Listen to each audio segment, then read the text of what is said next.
রাম মন্দিরের মতোই এই মন্দিরটিও কোনো রকম ইস্পাত ছাড়াই তৈরি করা হয়েছে। আর এই মন্দিরের ভেতরে ভগবান স্বামী নারায়ণের ১১ ফিট উঁচু স্বর্ণ প্রলেপালিপ্ত একটি মূর্তি রয়েছে। আর তার দুপাশে রয়েছে শ্রী রাধাকৃষ্ণ, শ্রী সীতারাম, লক্ষ্মী নারায়ণ এবং শ্রী পার্বতী শিব। তো এত কিছু শুনেও যদি এখানে না আসি তাহলে কিন্তু আমার জীবনই বৃথা। আমার এরকমই ফিল হচ্ছিল। তো দেরি না করে আমি খুব তাড়াতাড়ি চলে এসেছি এখানে দেখতে। দিল্লির সবথেকে ফেমাস অক্ষরধাম। ভারতীয় সংস্কৃতির এক অনন্য নিদর্শন এই স্বামীনারায়ণ অক্ষরধাম। আর এখানেই আজকে আমি ঘুরতে গেছিলাম আর তোমাদের সাথেও একটু শেয়ার করব এখানকার জায়গাটা ঠিক কতটা সুন্দর। প্রায় ১০০ একর জায়গা জুড়ে এই পুরো মন্দিরটি বিস্তৃত। এই তো সবে শুরু, দাঁড়াও আগে অনেক কিছু আছে। বাপরে এখানে এত ভিড়, আর ফোন টোন কিছু অ্যালাউ নেই, পেছনে পুরো ভিড় এপাশ ওপাশ। সেজে গুজে এসে কোনো লাভ হলো না, একটু সুন্দর করে ছবিও তুলতে পারবো না। আমরা যখন বেরোবো আই থিঙ্ক তখন সন্ধ্যা হয়ে যাবে।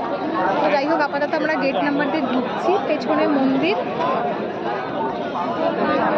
আর এখানকার ভিড় দেখে তো মাথায় হাত, দেখতে পাচ্ছ মানে কাতারে কাতারে লোক এসছে এখানে দেখতে। আমরা ভাবতেই পারিনি যে এত ভিড় হবে এখানে। আমরা ভেবেছিলাম ঠিক আছে ভিড় হবে মোটামুটি, এত বড় একটা ফেমাস জায়গা, বাট এতটা ভিড় বাপরে বাপ! যে নর্মাল একটা মেলাতেও মনে হয় এত ভিড় হয় না। আর ভিড়, আরও ভিড় তো ভেতরে ছিল।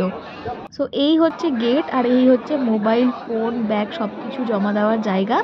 এখানে তো প্রায় ১ ঘন্টা লেগেছে। তো আমরা এই লাইন পার করে সব জমা দেওয়াতে এই একটা কয়েন দিয়েছে, যেটা দেখিয়ে আমরা লাস্টে সব কিছু কালেক্ট করব। আর এই হচ্ছে মন্দিরটা, এত সুন্দর, ভেতরটা এতটাই বড়। সো এই প্রথম থেকেই আমি একটু শুরু করি। প্রথমে এটা হচ্ছে 10টি প্রবেশদ্বার, এর মধ্যে জলরাশি ছিল খুবই সুন্দর। তারপরে যেটা ২ নম্বর সেটা ভক্তিদ্বার। তারপরেরটা স্বামী নারায়ণের পদচিহ্ন, যেটা হচ্ছে শ্বেত পাথর দিয়ে তৈরি করা হয়েছে। ১৬টি দিব্য চিহ্ন এর মধ্যে আছে। তো এর মধ্যে সারাক্ষণ ৪টি শঙ্খ দিয়ে জল পড়তে থাকে।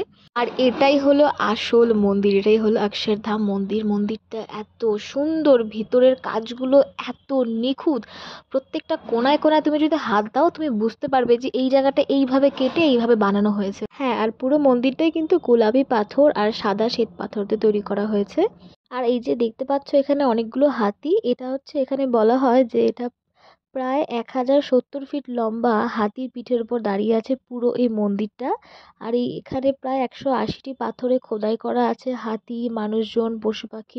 আরও এখানে নানা রকম দেবদেবীর মূর্তিও এখানে খোদাই করে দেওয়া আছে, যেটার ওজন প্রায় ৩,০০০ টনেরও বেশি। তখন তোমাদেরকে যেগুলো দেখালাম, যেগুলো নিয়ে আমি ডেসক্রাইব করলাম, সেগুলো আমরা দেখেছি। সেগুলো কোনো রকম টিকিট লাগে না।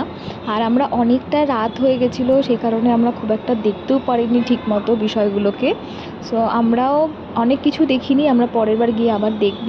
সো এগুলো যেগুলো দেখালাম সেগুলো হচ্ছে কিছু ওয়াটার শো আছে, কিছু এগুলো নিয়ে কিছু মুভি টাইপের বানানো আছে, সেগুলো সব টিকিট কাউন্টার করে দেখতে হয়। আর আমরা এই বইটা কিনেছিলাম ১০ টাকা দিয়ে, গাইডের বুক।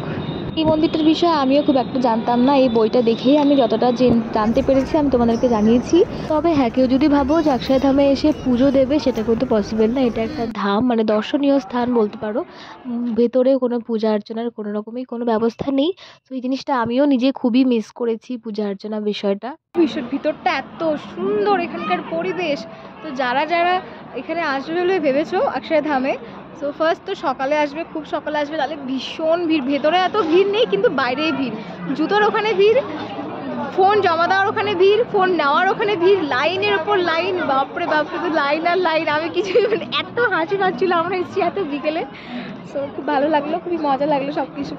ভেতরের মন্দিরটা অনেক সুন্দর, বাট একটা মন্দির যে ভাইব হয় আমি সেটা খুব কমই পেলাম আর কি। ভেতরে শুধু সুন্দর, খুব সুন্দর পরিবেশ ভেতরের, কিন্তু মন্দিরের যে একটা স্পেশাল ভাইব থাকে সেটা আমি খুব কমই পেয়েছি। আদারওয়াইজ আমার ভালোই লেগেছে। সব থেকে বেশি প্রবলেমের যেটা ছিল সেটা হচ্ছে ওই ব্যাগ রাখা, ফোন রাখা। ও গড, প্রায় ১ ঘন্টা দাঁড়িয়েছিলাম ওই লাইনেই, শুধু ব্যাগের ওই লাইনটাতে। হে ভগবান।